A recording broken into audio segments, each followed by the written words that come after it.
So hello guys, my name is Vicky और आप देख रहे हैं फार्मेसी नॉलेज। कुछ सीखो कुछ सिखाऊंगी। आज हम गाइस सीवीसी टेस्ट रिपोर्ट के बारे में बात करेंगे। ठीक है, सीवीसी टेस्ट होता क्या है, ये टेस्ट क्यों कराया जाता है, सीवीसी टेस्ट में कौन कौन से टेस्ट आते हैं, नॉर्मल रेंज सीवीसी की क्या होती है, रिपोर्ट आने में कितना वक्त लगता है और कीमत इसकी क्या है, प्राइस क्या है। ठीक है, तो इन सब बातों पर हम आज डिस्कस करेंगे इस वीडियो में। ओके, तो वीडियो पर बने रहिए और लास्ट तक जरूर देखिएगा क्योंकि बहुत ही इम्पोर्टेंट वीडियो है ये आपके लिए। ओके गाइस, तो अभी तक आप हमारे चैनल को सब्सक्राइब नहीं किए तो प्लीज़ कर लीजिए। ठीक है, ओके। अब गाइस चलिए बताते हैं सीवीसी टेस्ट होता क्या है।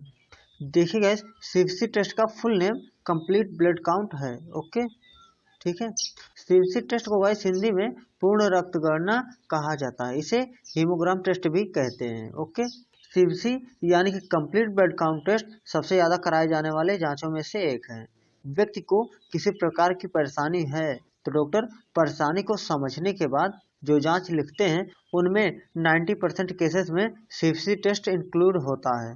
ये एक आसान और बहुत ही आम टेस्ट है गाइस। ठीक है, अब हम गाइस आपको बताते हैं सीवीसी टेस्ट को डॉक्टर क्यों करवाते हैं। ठीक है, क्यों कराया जाता है।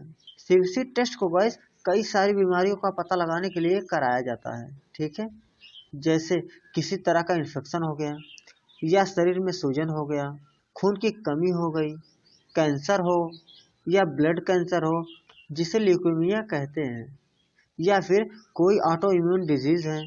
ऑटो इम्यून डिजीज क्या होता है गाइस, उसके बारे में आप जान लीजिए। हमारे शरीर में रोगों से लड़ने की क्षमता होती है जो हमारे अगेंस्ट काम करने लगती है, जिससे कई सारी बीमारियां हो सकती हैं आपको। ओके, या फिर किसी व्यक्ति को।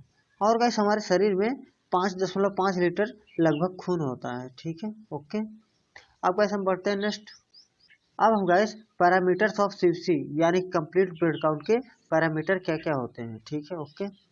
पहला एचबी यानी हीमोग्लोबिन, दूसरा टीएलसी यानी कि टोटल ल्यूकोसाइट काउंट, जिसे डब्ल्यूबीसी भी कहते हैं यानी कि वाइट ब्लड सेल कहते हैं। ठीक, डब्ल्यूबीसी का full name white blood cell होता है। ओके, अब तीसरा है डीएलसी यानी कि डिफरेंटल ल्यूकोसाइट काउंट। ठीक है, जिसमें गैस पॉलीमार्फस, लिम्फोसाइट्स, स्नोफिल्स, मोनोसाइट्स, बिसोफिल्स, ये सारे पैरामीटर डीएलसी के अंदर आते हैं। ठीक है, डिफरेंशियल ल्यूकोसाइट काउंट में आते हैं। ओके, अब चौथा गैस प्लेटलेट काउंट। ठीक है, ओके।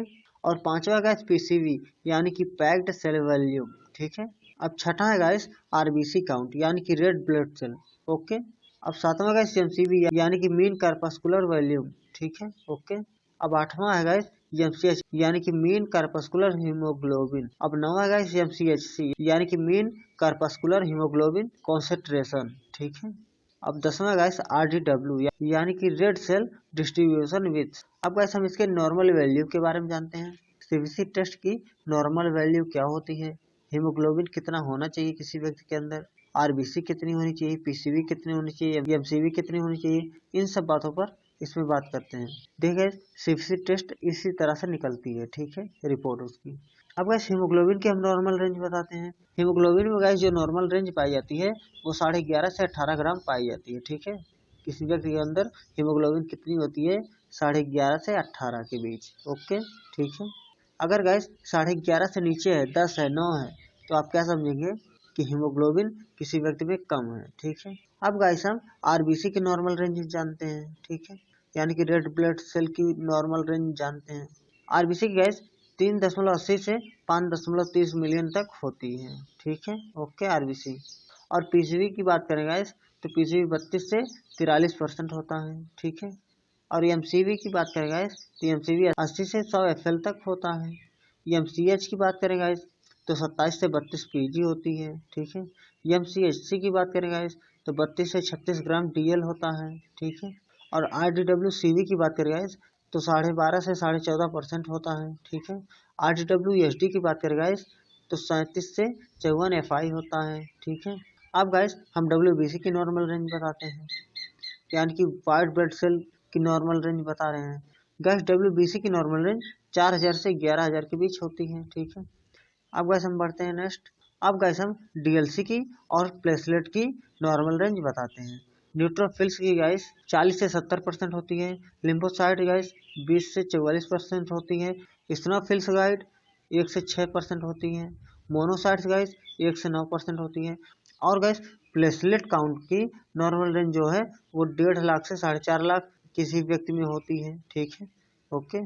तो अब हम गैस नॉर्मल रेंज भी बता दिए हैं। ठीक है, अगर किसी व्यक्ति में 1,20,000 90,000 प्लेटलेट काउंट की रेंज आ रही है, ठीक है, तो उसका प्लेटलेट डाउन है। ठीक है, इतना आप समझिए। अब हम गाइस बढ़ते हैं नेक्स्ट। अब गाइस हम आपको बताते हैं कि रिपोर्ट आने में कितना वक्त लगता है उसके बारे में। ठीक है, रिपोर्ट गाइस 30 से 60 मिनट का समय लगता है रिपोर्ट आने में। ठीक है, और उसकी कीमत क्या होती है, प्राइस क्या होती है, 300 से 500 रुपये लेते हैं। ठीक है, लैब वाले। ओके गाइस, ठीक है। अब गाइस इसी के साथ हमारा वीडियो हो समाप्त। अब हम मिलते हैं एक नए टॉपिक की वीडियो के साथ। ठीक है, तो हमारे वीडियो में लास्ट तक बने रहने के लिए धन्यवाद। और आप चैनल को सब्सक्राइब जरूर करके जाइएगा, क्योंकि सब्सक्राइब करने का कोई चार्ज नहीं लगता, वो फ्री ऑफ कॉस्ट है।